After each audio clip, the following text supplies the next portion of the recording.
शेतकरी मित्रांनो नमस्कार.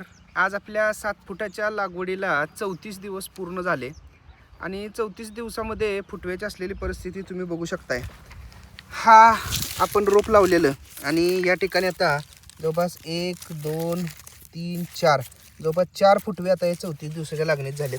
सगळीकडे जवळपास परिस्थिती प्रत्येक रोपाची तुम्ही बघितलं त्या प्रत्येक रोपाची परिस्थिती तुम्हाला एकसारखी दिसेल आणि लागण पण जर पलीकडे बघितली सगळी तर सगळी लागण एकसारखी तुम्हाला याच्यामध्ये झालेली दिसेल.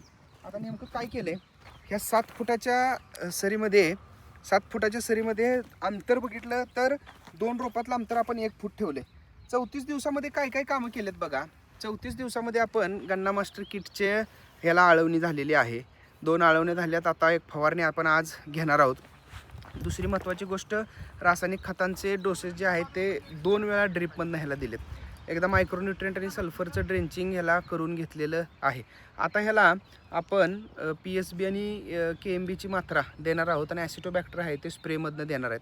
आता 30 ते 35 दिवसाचं वय झालं की नत्राची मात्रा ह्या प्लॉटला द्यावी लागते. तर 2 बॅग अमोनियम सल्फेट एकरी या प्रमाणात आपण ते ड्रिपमधनं देणार आहे आणि ज्या ठिकाणी ड्रिप नाही आहे त्या ठिकाणी विस्कटून टाकणार आहे. बऱ्याच शेतकऱ्यांना फुटव्यांची समस्या असते. शेतकऱ्यांना वाटतं एवढ्या दिवसात एवढा फुटवा शक्य नाही. बऱ्याच लोकांना वाटते ही रोप लागण आहे. बऱ्याच लोकांना हे अशक्य वाटते, पण ज्यांना अशक्य वाटते त्यांनी एकदा ह्या प्लॉटवर भेट द्या. या प्लॉटची 90 ते 100 दिवसात तुम्हाला बांधणी केलेला व्हिडिओ मी दाखवणार आहे. आता 7 फुटाच्या सरीमध्ये माती कशी लावायची ते नंतर आपण बघूच. फक्त हे ट्रायल प्लॉट्स आम्ही अशा पद्धतीने तयार करतो गन्ना मास्टरचे की जे शेतकऱ्यांना परत फायदा होईल.